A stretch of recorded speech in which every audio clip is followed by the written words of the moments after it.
আসসালামু আলাইকুম। আজ আমি আপনাদের স্ক্রিনে দেওয়া এই ফ্রকটির কাটিং এবং সেলাই ভিডিও শেয়ার করব। তো চলুন শুরু করা যাক। প্রথমে আমি হাফ বডির জন্য কাপড়টি 4 ভাঁজে ভাঁজ করে নিয়েছি।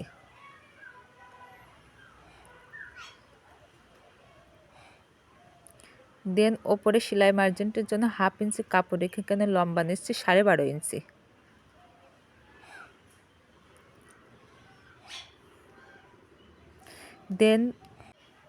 দেন পুট নিচ্ছি 5 ইঞ্চি, আর্মহোল নিচ্ছি 5 ইঞ্চি।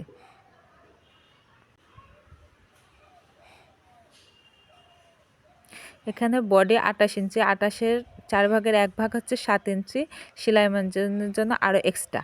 কোমর হচ্ছে 6 ইঞ্চি সেলাই মার্জিনটির জন্য আরও এক্সট্রা। নিচে 1/2 ইঞ্চি এভাবে রাউন্ড করে দিয়ে নিচ্ছি, আর্মহোল শেপটা দিয়ে নিচ্ছি।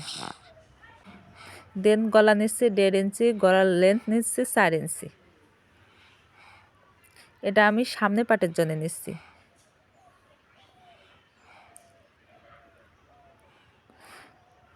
এভাবে রাউন্ড শেপ দিয়ে নিচ্ছি। পিছনে পাটের গলার লম্বা নিচ্ছি 2 ইঞ্চি। এটাও এভাবে রাউন্ড শেপ দিয়ে নিচ্ছি। দাগ বরাবর আমি কেটে নিচ্ছি।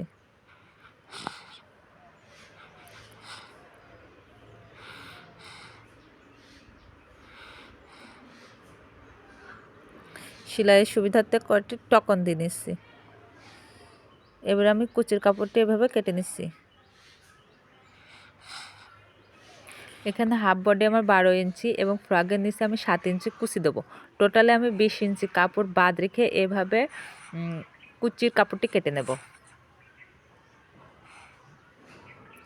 একই নিয়মে আমি আরও একটি কুচির পাট কেটে নেব।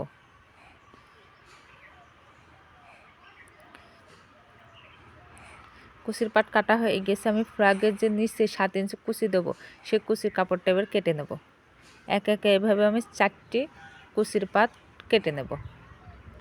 দেখেন আমার কুচির পাট কাটা হয়ে গেছে। এবার আমি হাতাটা কেটে নেব। প্রথমে হাতার আঁকাবাঁকা অংশটুকু সোজা করে নেব।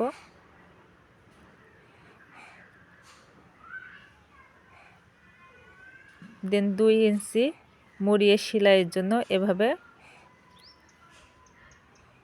নিয়ে নেব। দেন আমি হাতার লম্বা নেব 5 ইঞ্চি, 1/2 ইঞ্চি নিচে আরও সেলাইয়ের জন্য স্কেলের সাহায্যে এভাবে দাগগুলো আমি সোজা করে নেব। আর্মহোল নিচ্ছি 6 ইঞ্চি, 1/2 ইঞ্চি আরও সেলাইয়ের জন্য। হাতার মোহরি নিচ্ছি 5 ইঞ্চি, 1/2 ইঞ্চি আরও সেলাইয়ের জন্য নিচ্ছি। এভাবে স্কেলের সাহায্যে দাগগুলো আমি মিলিয়ে নেব। আর্মহোলের শেপটা এভাবে দিয়ে নেব।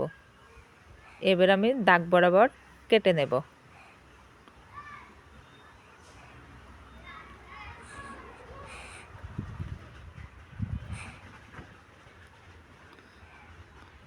আমার কাটা হয়ে গেছে। এবার আমি ফ্রকটি সেলাই ভিডিও আপনাদের সাথে শেয়ার করব। প্রথমে আমি 7 ইঞ্চি কুচির পাটটি একটার উপরে একটা এভাবে রেখে সেলাই করে নেব। দেন যে কোনো এক পাশ এভাবে মুড়িয়ে সেলাই করে নেব।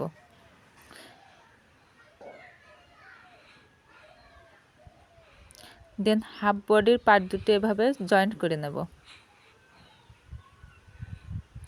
জয়েন্ট করা হয়ে গেছে। এবার হাফ বডির সাথে কুচির পাটটি এভাবে কুচি দিয়ে নেব। আমার কুচি দেওয়া হয়ে গেছে। উপরে একটা এভাবে চাপ সেলাই দিয়ে নেব।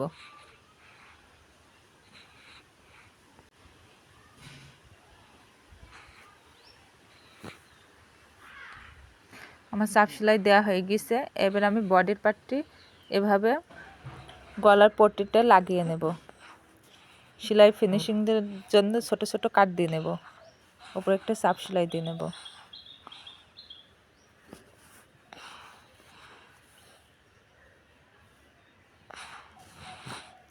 একই নিয়মে আমি আরও একটি পার্ট তৈরি করে নিয়েছিলাম। এবার কাট জয়েন্ট দেওয়ার পালা। এভাবে আমি কাটগুলো জয়েন্ট দিয়ে নেব।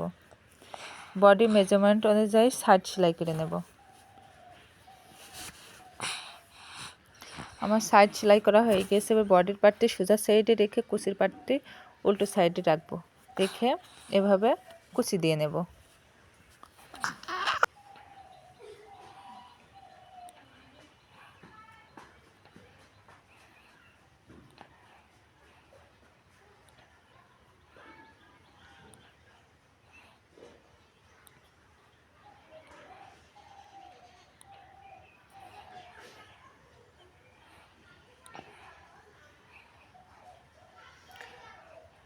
আমার কুচি দেওয়া হয়ে গিয়েছে। এবার একই নিয়মে আমি একটা চাপ সেলাই দিয়ে নেব।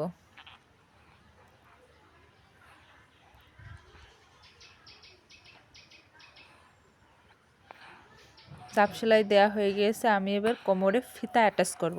তার জন্য ফ্রকটির মাঝখান বরাবর আমি একটা চিহ্ন করে নেব এবং 2 সুত কম 1 ইঞ্চি পরপর এভাবে দাগ কেটে দাগগুলো মিলিয়ে নেব। পেছন পাটও আমি একই নিয়মে এভাবে দাগ দিয়ে দাগগুলো মিলিয়ে নেব। দেন এবার ফিতাটা আমি তৈরি করে নেব। ফিতার যে কোনো এক সাইড এভাবে মুড়িয়ে সেলাই করে নেব। তারপরে ফ্রকের মাঝখান বরাবর যে চিহ্ন করেছি সেই চিহ্ন অনুযায়ী আমি ফিতাটি এভাবে রেখে একটা সেলাই করে নেব।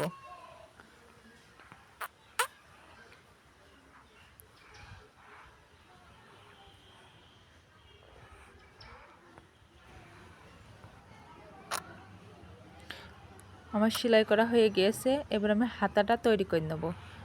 হাতাটা আমি একটু ডিজাইন করব, যার জন্য আমি এরকম ফুল আগে থেকে একটু তৈরি করে রেখেছিলাম। একটার ওপর একটা এভাবে বসিয়ে সেলাই করে নেব। সেলাইয়ের সুবিধার্থে ছোট ছোট কাট বসিয়ে দেব। এবার এভাবে মুড়িয়ে আমি হাতাটা সেলাই করে নেব। দেন মেজারমেন্ট অনুযায়ী হাতাটা মেপে আমি এভাবে সেলাই করে নেব।